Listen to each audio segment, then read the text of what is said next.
hey friends, it's Tracey from Tea Time with Tracey and Friends, and I wanted to do a little wrap-up video of my Winterween experience. It's the first time I've ever done it. I had a fabulous time doing it. I read a lot of horror. I read a lot of romance too, but I do read a lot of horror.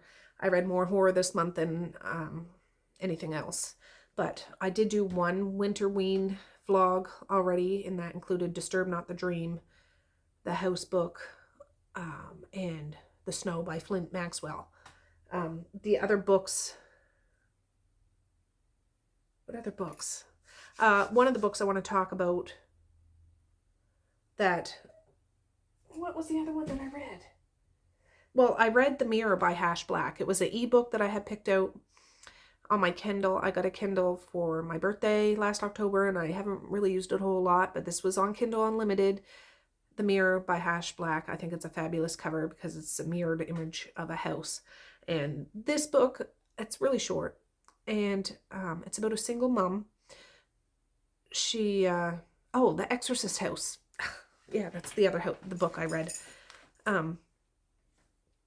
Anyways, she's a single mom. She has a little girl named Lily.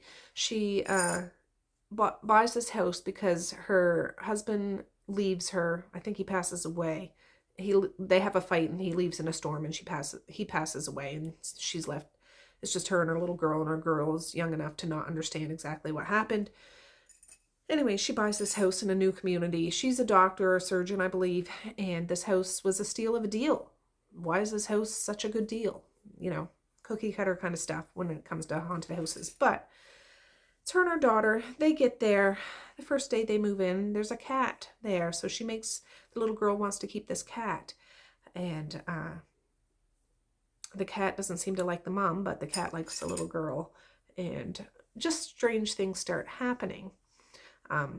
This little girl, Lily, has a stuffed bunny, and she takes it everywhere. So one time, or like that same day when they move in, the bunny's missing, and the mom finds it outside hanging from a tree, dripping blood, and the cat is at the bottom licking the blood that's on the ground. So, you know, it's not a scary book, but it's an entertaining book. Yeah, anyways, the mom chops it up to just being kids playing a prank. You know, I'm just like, seriously? But she gets the bunny back in. The little girl, Lily, is fine now that she has her bunny back, and things go on. The next day or so after, the mom's outside with Lily, playing with her. There's a man that walks by with 3 little dogs. He lives a few houses down from her, and they make friends. It turns out he's going to work at the same hospital that she is going to start at the next day, and because he's a doctor as well. Anyways, he invites them over for supper, and they end up going. It's all really fast, but it is a novella, of course. At least I consider it to be a novella. They go over for supper. They have a good time. When Lily's mom and Lily go back to the house, they hear different noises. They see, the mom feels like somebody's watching her, and different things. Anyways, I won't give too much away, but the little girl, she ends up being carried through a mirror, and the mom freaks out. Turns out this house has a past. Something similar like that happened to another mom with her little boy years ago. And the whole community is avoiding the mom and the little girl. Like, they look out the window at her like, what are you doing here? And they've always tried to deter anybody from buying this house because of the history that it has. And the rest of the book is trying to figure out, where did Lily go and how can we get her back? And the community's all sus and all that stuff. Anyways, it was a good time. It was a good time. Not scary, but it was a enjoyable read. The other book I read to end off Winterween was The Exorcist House by Nick Roberts. I really enjoyed this book too. It was an audio book. I don't have the physical copy. It was an audiobook I bought on one of the sales at one point, and this too has a picture of a house. It's of this doctor. He's a psychologist. I think his name's Daniel. He has a wife. They have a teenage daughter. They end up buying this Appalachian farmhouse that has been remodeled. Um, it was a good deal. They just think it'll be better for their relationship. They can go and start anew. There's just a lot of stuff going on. They go to this house. And then there's a point of view of the people that remodeled this house had to fix up the house because there had been a fire. There had been a fire there. And there's a history to that house too, of course. Man used to live there. He was an actual exorcist. His wife had died, and only one room of that house burned. And that's why, years later, these construction people were hired by the person that bought the property to go and fix the house so they could flip it. In come Daniel and his family. But the construction workers, after they leave that place, the head guy, like the boss of the construction workers, he ends up going down in the basement because he forgot something down there. Anyways, he feels eyes on him, and he turns and he sees this shadowy figure with red eyes glaring at him, and he runs out of the house, and his co-workers are like, what's wrong? It looks like he's seen a ghost. And he's like, no, nothing, let's just go.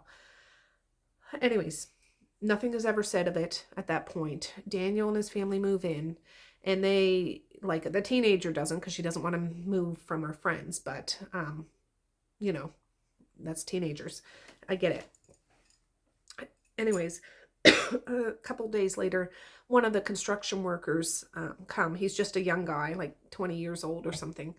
It doesn't say his age, but he sounds like he's very young. He comes to the door to say, oh, our boss guy killed himself the other day, and I just wanted to let you know the services we did for the house, they're still under guarantee. And the young man proceeds to say that the boss had killed himself right after he got done telling his co-workers what he saw in this house. And Daniel and his wife are like, well, that's really terrible. It's too bad he didn't talk to somebody, being a psychologist and stuff. Anyways, the guy, goes. The teenage daughter kind of takes a shine to this young man at the door, but, that's neither here nor there. A few days after that, Daniel's down in the basement trying to clear up some of the stuff. There's a shop on the property. He's clearing that out. He's clearing out the basement.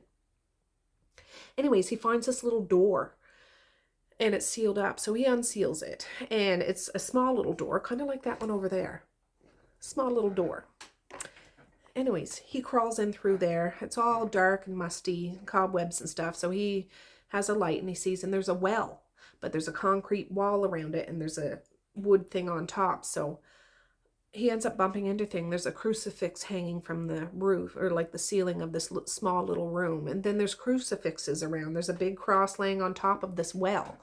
And he's like, what's going on here? You know what I mean? And of course, he's a dum-dum, and he takes the lid off of this well, and whew, big old heat wave comes out of him, and he gets freaked out and leaves and goes upstairs and shuts the door and, thinks everything's hunky-dory now. But it goes crazy from there. But it was a very enjoyable story. It's not like a novella, it's an actual book. And yeah, I like how it was portrayed. You got to know the people, you got to feel what the land was like. Like, I could see it. There was a dog.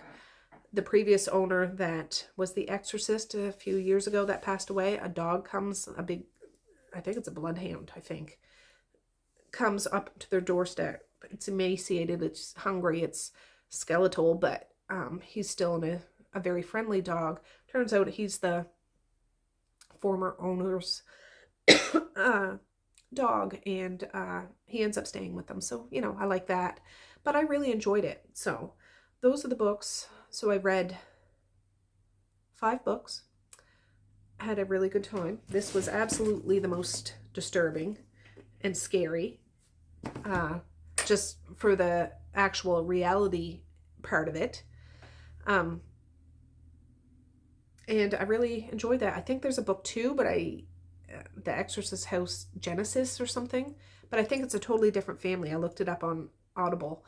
And I think that was the first Nick Roberts book I ever read, and I enjoyed it. I did. So, anyways, this Winterween was a blast. I'll probably try to do it maybe Summerween, because I'll probably have horror books to read anyways. But thank you, Gabby, for, doing this readathon and bringing some more horror people into or people that might not generally read horror into the horror realm, even if it's just for a few days, because there's a lot of great authors out there, old and new. And yeah, it was a jolly good time. So anyways, with that, I'm going to say peace, love, and happiness today and every single day. Please like, share, and subscribe if you so choose, but if not, that's okay too. I still love you. I still want all the happiness in the world for each and every one of you out there. I certainly do. I really, really honest and truly do. Yes, I do. So, okay, guys, with that, I'm going to say have a good night or have a good morning, and I will see you next time. Bye. Boink.